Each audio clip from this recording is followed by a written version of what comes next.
Station, Abuja, Nigeria. I am Khadija Oluwatoyin Amin.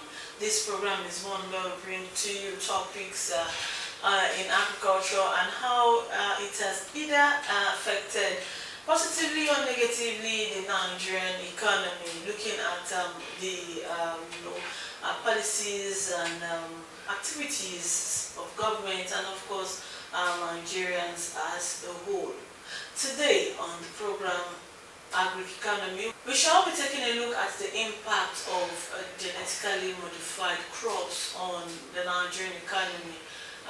This is coming, at a time where Nigeria and the world is under some kind of food crisis, looking at the prices of food, looking at the issues in relation to security, looking at the farmers' headers clashes, and a host of others. My guest for today's program is going to be introduced. After this short break, I will bring to you what GMO crops are. Stay tuned. According to Google, genetically modified foods are also known as genetically engineered foods or bioengineered foods that are consumables produced from organisms that have had changes introduced into their DNA using various methods of genetic engineering. GMO foods are also said to be healthful and safe to eat as their non-GMO counterparts. Some GMO plants have actually been modified to improve their nutritional value. An example of GMO soybean with healthier oils that can be used to replace oils that contain trans fats. Some functions of GMO are more nutritional food, texture food, disease and drought-resistant plants that require fewer environmental resources such as water and fertilizers, less use of pesticides, increased supply of foods with reduced cost and longer shelf life, faster growing plants and animals. Some disadvantages of GMO include toxicity. Genetically engineered foods are inherently unstable, allergic reactions in some people, antibiotics resistance, cancer, and loss of nutrition. However, experts have said these disadvantages are not prevalent as stated, and proper labeling of those who may not want to buy them has been advised. Welcome back. It's still the program Agric Economy, and like I said, we're going to be looking at the impact of GMO on the Nigerian economy. And my guest is no other person than Mr. Gabriel Dakolo, who is an economist, and like I used to say on the program, is also a farmer. Welcome to the program, sir. Thank you for having me. Our last episode, we dwelled on the food crisis, what needs to be done, how the Nigerian economy is being affected, and the rest of it. This week, we are going to talk on the impact of GMOs on the food sustainability drive of the Nigeria and then the economy in itself. Yes. To start with, GMO food, of what benefit would it be? Yes, genetically modified crops are scientific innovations and researches that tend to be able to grow food crops in a way that can be beneficial to human being. In the process, removing all the hindrances that natural crops can bring, pesticides, the large expanse of land needed for agricultural practice, and also time frame. So those are part of the reasons why genetically modified crops are important now. When you look at statistically, the average population of the world is about 8 billion, and it was projected to be going to about 12 to 15 billion in 2030. So you see that the world is growing astronomically, and Nigeria is not left out. We look at the population of Nigeria that is around 200 and something million presently, projected to reach between 250 to 300 million in 2030. And 2030 is upon us. It's just about 6 years to now. And now presently we have food scarcity, we have food inflation, we have challenges due to insecurity, we have challenges due to pest and weather conditions. And that is where GMO crops are very, very important, and they can come in handy to be able to salvage some of the challenges that we're having presently. Some of them, because of their modifications and the modified pattern that it comes, can grow faster in a smaller space and also can increase yield. Within the yield that you get per hectare in a GMO, it could take the normal crops about 10 hectares to be able to get it. So that is why, due to scientific advancement, it is very important to be able to have these GMOs to come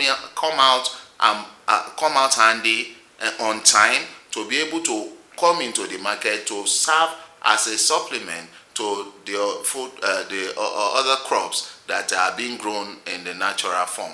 Another aspect that we have to look at it is that because of the modifications that have been done on these GMO crops, you discover that they are not susceptible to crops attacks, and also you discover that they can be grown in a controlled environment that would remove the issues of farmer others crisis, cows and sheep grazing into the farmland, because they are restricted environment. Another aspect is that they grow very fast and their yield is also very, very high. So this will help to cushion in areas where we're having scarcity. For example, tomato now, we have scarcity. If we have GMO tomatoes, it will help to supplement for the areas of scarcity and also be able to serve the population.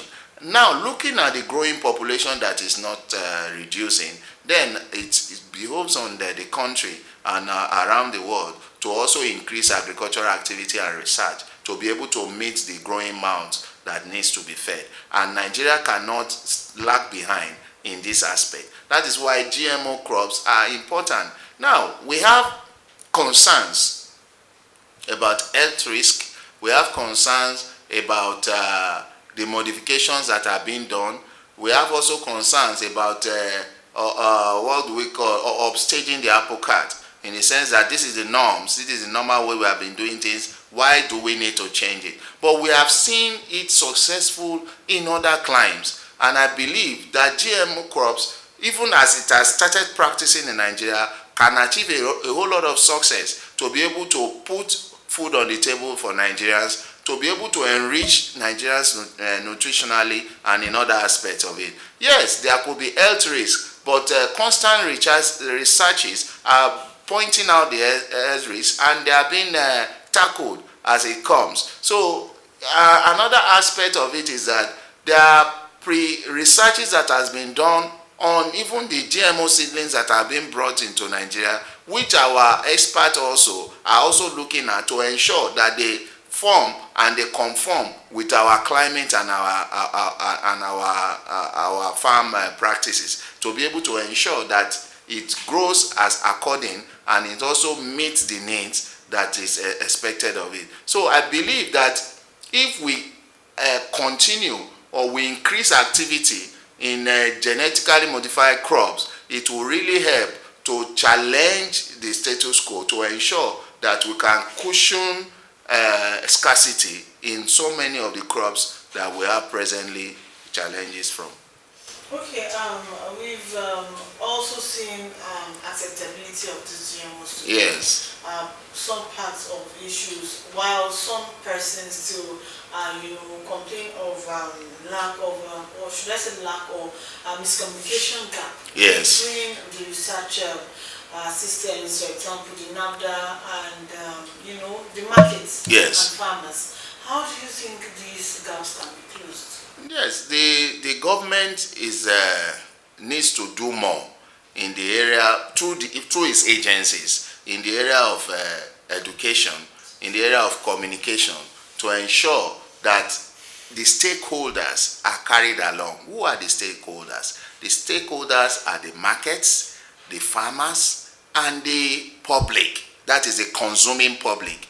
Now, when we are talking about the market comprises of those that sell in a conventional market and those that are selling in fast-moving consumer goods that are in the supermarket chains. They need to be brought to the knowledge of these products. they need to display these products and make examples for them to see. And the government needs to challenge the farmers on the proper farming practices for these GMOs. Now, when we are talking of fears arises when you do not really know how something is being produced. And when you do not know how something is being produced, you will be afraid to consume it. That is where the government needs to come in. Apart from communication with the major stakeholders, the government should reach out to the public by giving them options. That is where the national orientation come in, to be able to hear it in news media, through TV, through the newspaper outlets and the rest. The benefits of these GMOs, the health concerns addressed, and other issues, so that when Nigerians come in contact with these products, and again, I discovered that in Nigeria we have part of the communication challenge is labeling. We discovered that the GMO products, they look odd when they are not labeled. They need to be labeled. You need to tell the Nigerian the duration, the shelf life and everything, so that when they want to buy, they will have an informed choice. So when you bring maybe a mango, for example, that is excessively bigger than the normal natural ones, you need to explain it, so that when the people want to buy, they will know what they are buying and they will be able to embrace it. So the government needs to do more through its research institutes to ensure that education, proper education, is given to the stakeholders and the consuming public, so that there will be no fear. The issue of fears will be erased, and the other issues of rejection will also be ameliorated. Because the issue is that what will it cost if the researches are successful, and the products are brought into the market and they are being rejected? So that is why in order to endanger acceptability, the people needs to know what they are being asked to buy. And that is very, very key. The issue of communication, education about those products for the various stakeholders is very, very important, because that is what is going to encourage the consuming public to purchase them without fear. Okay, you talked about labeling, which is one part that has made this GMO product, thrive in other climes. Yes. Looking at the Western, developed countries. Looking at a kind of open market in Nigeria, do you think this is going to be possible? Yes, it's possible. It's possible. I believe that the fast-moving consumer goods sector of Nigeria that sell all these agricultural products will not even have problem with labeling, because almost all their products are labeled. But when we even come to the open market, we ensure that if they are not labeled as in portions, they can be labeled in categories. They can be labeled in categories. After all, when you go to the market, for example, they can give you 7 different types of beans, and the people that are selling will tell you this one is white beans, this one is sweet beans, this one is this one is that. And because they have knowledge, they will be able to tell you this one is good for doing moi moi, this one is good for cooking the normal beans, this one is good for when you want to do this and that. Because they have the knowledge, then you will be able to take a choice. So that is the same way that we should introduce these GMO crops into the market. The people that are supposed to buy, even in the open market, needs to be educated about it, so that when consumers come, you can be able to tell them, look, this type of tomatoes is genetically modified, is good, but you have to use it between this period and this period. It's better in this area than these other natural ones, but these other natural ones can last longer than this one, so that you have an informed choice. So when you want to purchase these genetically modified tomatoes, you know that, okay, the shelf life is between this and this, and you'll be able to prepare accordingly. The price also will be competitive, to the extent that you'll be able to know which one to choose. So I believe that the issue of education of the people, the issue of education of the consumer will not be a problem if everyone is carried along, because the marketers themselves, those selling in the market, are educated enough to be able to tell you even the present products that they are selling, what it can do and what it will not do. So it's just for them to have the necessary information to be able to sell the product. Okay, yes, there is need for necessary information so that these products can be accepted widely in the market. Quickly, we'll go on a break. When we return, the program continues. Stay tuned. The Agricultural Research Council of Nigeria (ARCN) coordinates the activities of research institutes and is responsible for supervision, regulation, coordination of research activities and programs of higher institutions in Nigeria. And Professor Hamidou Shaributu, since assumption as Executive Secretary of ARCN in April 2020, has solidified the transformation of agriculture in Nigeria through strategic and meaningful execution of research fundings for improvement of the agricultural sector.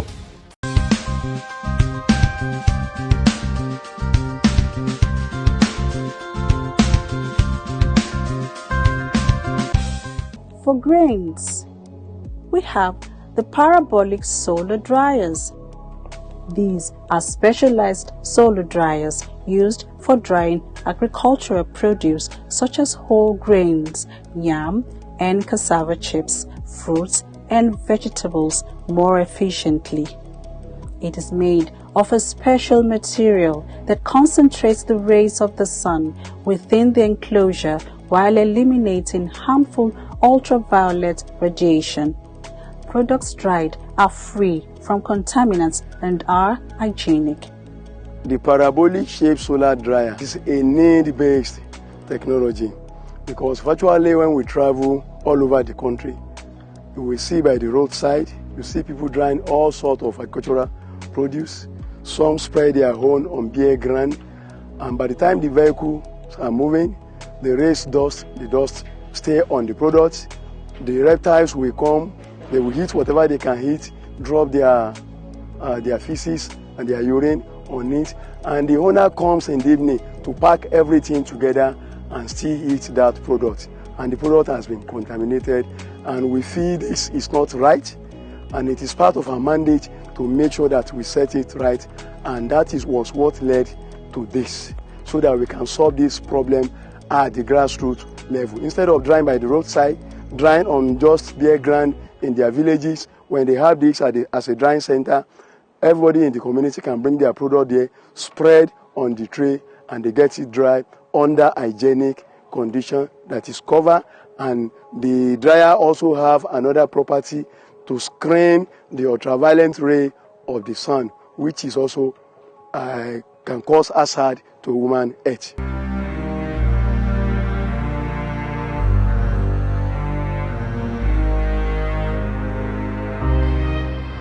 Welcome to Federal College of Land Resources Technology, Kuru, Jos, Plateau State. The atomic absorption spectrophotometer, AFS, is an instrument which is used for the determination of metals that are dissolved in source.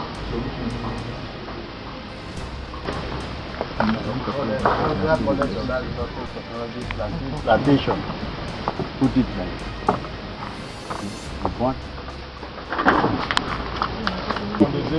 welcome to production farms, where we're going to take you around our production tanks and a practical fisheries and integrated farm. We integrate the farming system with a banana and plantain and so many aquatic animals.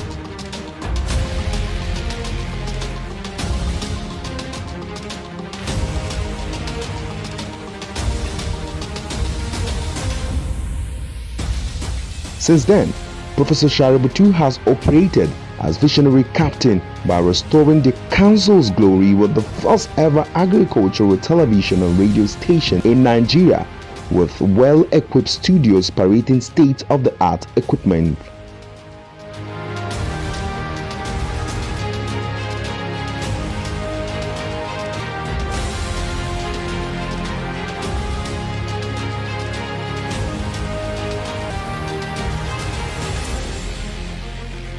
The Agricultural Research Council of Nigeria also has a brand new electronic library to further promote research and visualizations of deep thoughts on agricultural development in Nigeria.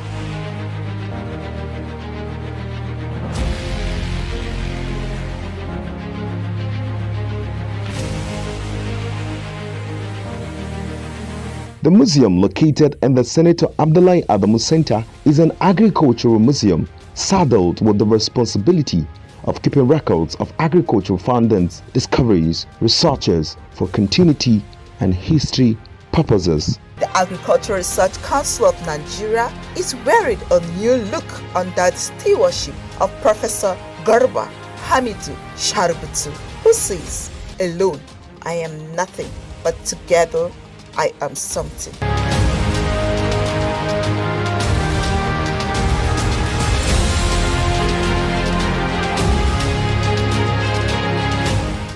ARCN, promoting agriculture.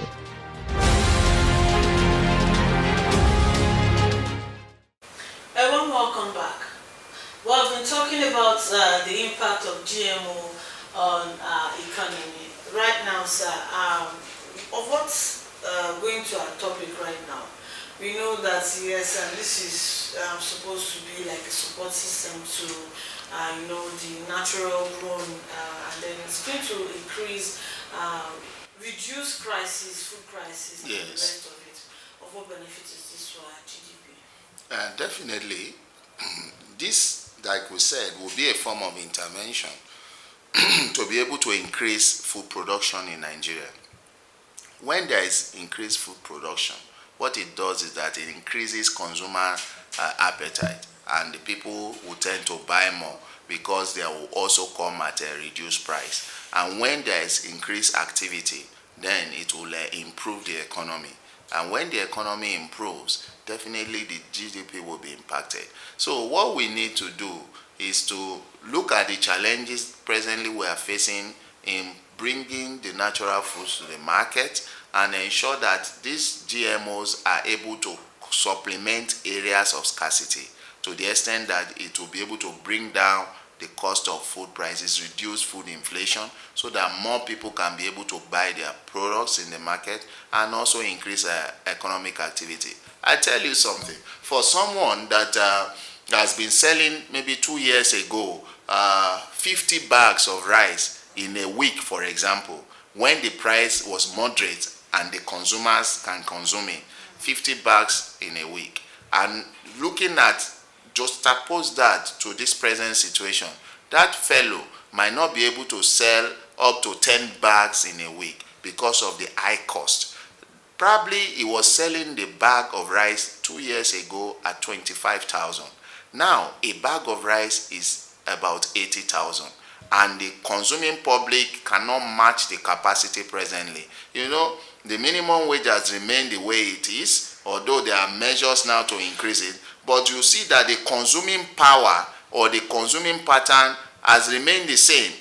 That is, using fewer wages to chase high products that are expensive. So you discover that the capacity of someone that was buying a bag of rice for 25,000 last year will be, just like you said, for the person to share into 4 to be able to buy maybe 8 models or whatever, because the prices has increased but the capacity remains the same.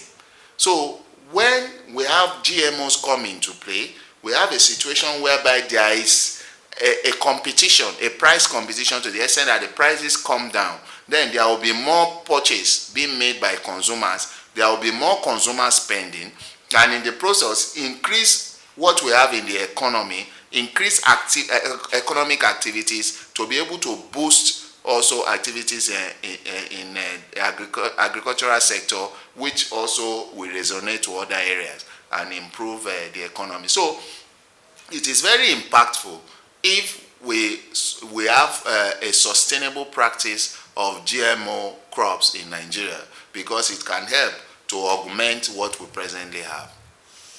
Okay, yes, a lot has been said. I hope that viewers at home have listened, and I hope that government is going to also take a cue from all this advice and make the sensitization aspect of this GMO crops out in the open, so that everybody can mandatory. Make it understandable that it is important, especially now that the world, because it's not just Nigeria, that is grappling with the issue of food crisis right now. We've also had this come in the time, I think it's during the time of Shagari, where they said everybody should go, time of Obasanjo, people should go back to the farm, and the rest of it. So that's it on that note to say thank you for coming on the program, sir. Thank you for having me. Yes, I hope you've enjoyed this episode as well. If you did, stay tuned.